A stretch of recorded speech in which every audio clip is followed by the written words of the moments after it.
Welcome back to the KDLT Sports Video Blog and the KDLT Sports Bunker here at KDLT. Does that mean if we have a storm, this is the safest place to come?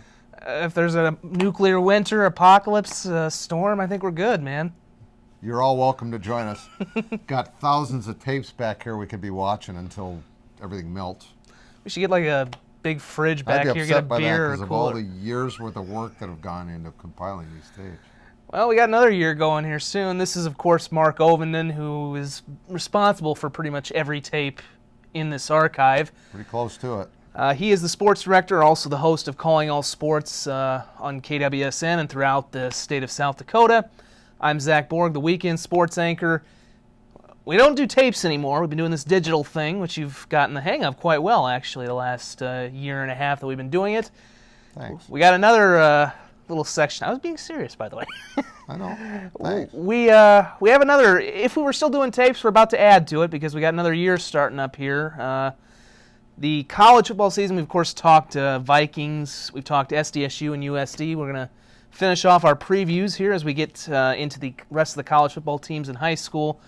First, let's start off with our NSIC teams. We've got Sioux Falls, Augustana, Northern State, SMSU, the big headliners, and just one point of clarification, we haven't had the media day for all these schools yet as of the time we've taped this, so we haven't necessarily heard from all of them, but the big headliner going in is, of course, USF, who just a numbers crunch a year ago got left out of the playoffs, bring a lot of people back, lose a pretty good running back in Nephi Garcia, but conference offensive player of the year, Luke Papillion's back, and they have the defensive player of the year in Solomon St. Pierre. Yeah, he's been tabbed as the preseason Division II Defensive Player of the Year, which is a pretty amazing thing. But the Wagner native, a good player. He had 10 picks last year, ran a couple of balls back for touchdowns. He's really talented, and I think the chip on their shoulder is going to be large throughout the year because, let's face it, they got hosed over last year, but not making the playoffs. Yeah. 11-1. And their only loss was to the number one team in the country at the time. Who finished runner-up in the nation, too, Mankato. And is number one on the preseason poll. USF is 17 in the preseason poll, By the way, great. Mankato comes here this year as well. So, point being, I think that with most of their players back from last year, who all felt the same way, I'm sure, because at Media Day, I think they all started off trying to act like, it's not that big a deal. And by the time they got done talking, going through it a few times. Deal. All of them. I don't blame them. I'd be mad too. I'm mad for them. They should have made the playoffs. So it actually ended up costing Northern playing in the Mineral Water Bowl. Northern going 8-3, they would have been in that. So it had the trickle down effect. But regardless of that, USF should have been in the playoffs, and I think they're going to have a great year this year because they're going to be motivated from the first. I mean, they kind of said all along last year, well, if we don't lose a game, we'll make the playoffs. They only lost one, and they didn't make the playoffs. So they know they can take care of things on their own and just make sure if they win all their games, they're going to get in. And actually, their snub, and even Jed Stuger alluded to this, it probably led to the expansion of the playoff field because it's up from 6 to 7 teams. So if they're in that position again, that's not going to happen again. But as you said, they can take care of business by themselves. Their defensive turnaround last year was spectacular. They now kind of have the defense to match that offense. Augustana has had a nice little rise here under Jerry Oshevsky. This is going to be his third year. Won, I believe, only 4 games their first year. Went 6-5 a year ago, but were very close to beating Mankato and Duluth at home.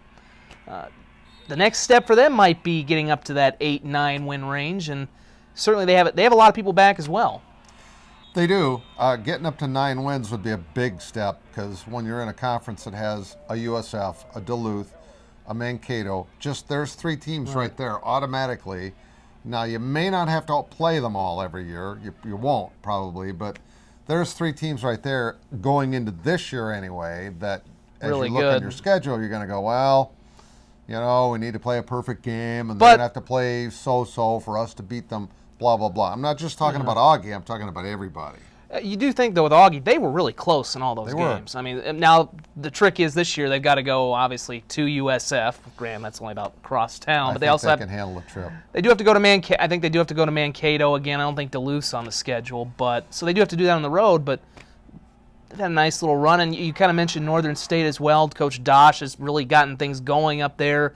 SMSU was in the Mineral Water Bowl 2 years ago. They've got to replace Tyler Tondrum, and biggest loss for Northern is probably their quarterback, Jared Jacobson, who'd been there for a while. But yeah, he's been starting for the bulk of 4 years. Not that I was going to say that when we got to Northern. Is replacing a guy like that is impossible, at least right away, because he is literally a coach. He's not like a coach on the field. He is a coach on the field. He's been part of the system for so long that we had Tom on Calling All Sports last week, and we were talking about that. You take somebody like that, you really do take somebody like that for granted, because you know he's going to make the right decisions. You just got to worry about everybody else. Well, now suddenly, whoever their quarterback may be, you have no clue if he's going to make the right decisions, because he's never played in this league before. So it'll be a little bit of a stressful situation for Tom Dosh, but he's done a nice job. He's got some good numbers in Aberdeen, and the Wolves were vastly improved last year. And I was really glad to see that for him, too. And even the games they lost, they went to Duluth and lost a shootout, so they were competitive last year. And again, with SMSU, just good to see those two programs. They look like they're on a pretty good path right now. Going over to the NAIA, we talk about good coaches. The jobs that Ross Simple and Josh Anderson are doing at Dakota State and Dakota Wesleyan, very underrated, because I think they are doing phenomenal jobs with programs that haven't necessarily had traditional football success. It's been a while for Dakota State. They haven't had a winning year in 16 years, and then last year they finally did. Josh is a Madison boy. Went off to play at North Dakota State. We forgive him. You see that on his Twitter handle. Actually, it's still on there. Come on, Josh. Come on, Josh. But he's done a very fine job, and I think the key now is that he's kind of looked back and said, maybe we should recruit some of these Madison kids from the really good Bulldog teams, and they're doing that, and I think that's going to make a big difference in terms of enthusiasm within the city, because it's been a while since they've had a team that they could get real excited about, and I think they have one this year. So Josh has done a great job, and that's his hometown, and he's going to take more pride in how they're doing than any other coach they could bring in, because it's his hometown and he cares. As for Ross, I think, there's no question. He's done a nice job in Mitchell with Dakota Wesleyan. They were a pretty good team when my son Nate was playing for him, with Brad Pohl as the coach, and they had some injuries there. They had some really good players. Josh Enders, their wide receiver from Lincoln was phenomenal. Could have been a basketball. Just graduated, Francois Barneau. Yeah, Barneau, Meilenberg. Of course, is the guy I'm talking about from Lincoln, and Barneau was all-time leading rusher. He amazed everybody, I think, because Josh had been the bell cow for Dakota Wesleyan, and I don't think Francois was the kind of guy that anybody thought would turn into the bell cow for him. But he had a tremendous career when he got to play. So, but they've got some. When you start winning, it's easier to attract good talent, and I think that's what's happening with Ross. He waited in the wings till it was his turn, and he's made the best of it. He's done a terrific job. So I think both, and they start off by playing each other in Madison next Saturday night. So the last two games, it's been a while. I don't exactly have the exact year, but it's been a while since Dakota State has beaten Dakota Wesleyan. Correct. They just resumed the series not that long ago. But the last 2 years have been really close. Yeah, and well, they didn't play for a while because of what leagues they were all in. But I'm glad they're doing it. I hope they play every year, because their rivalry does go back way back a long way, and they're close to each other. Proximity of those two schools that are next door neighbors. So that might be kind of the next big step for Josh's program, is because we spoke with both of them at media days here this past weekend. Wesleyan, it's kind of we want to get to the playoffs, and they've been close the last 2 years. They got snubbed 2 years ago when they won 8 games, and last year they just felt like they've kind of shot themselves in the foot going 7-4. And with Dakota State, that next step for them, among other things, might be beating. I mean, to turn it into a rivalry, you really have to beat the other team at some point. Yeah. So yeah, that's true, and that needs to happen. But even 6 still, o'clock start for that one, by the way, on Saturday. A lot of excitement in Madison for what the Trojans are doing. So. And we also have a Don't forget about presentation. I was about to go there. We got you know, Presentation, Northwestern, and Dordt are the other 3 NAIA Right. teams. Presentation opens as well on Saturday at 1 against Briarcliff. It'll actually be in Vermillion at the Dakota Dome. Right. And Andy Carr, I just marvel at the job he's done. Starting a program from scratch is not easy, and he's done it successfully. And they were in the mix for the conference title a year ago.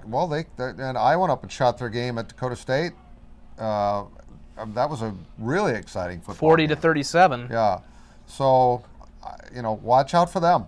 I don't think either one of them is going to win the conference, but they could. They're on the path, at least, to where you could see it happening, if not this year, a couple of years maybe.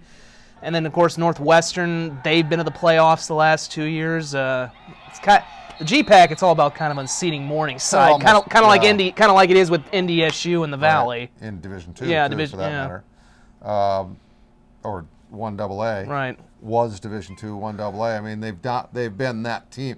They aren't just the team in your conference that everybody wants to beat. They're the team in the whole country that everybody wants to beat. And Morningside has been that in NAIA for sure. But Northwestern's always good in football. Always good in football. Rarely have they had even a 500 team in Orange City. And expect for more of the same this year. So, yeah, a lot of good football teams in the area.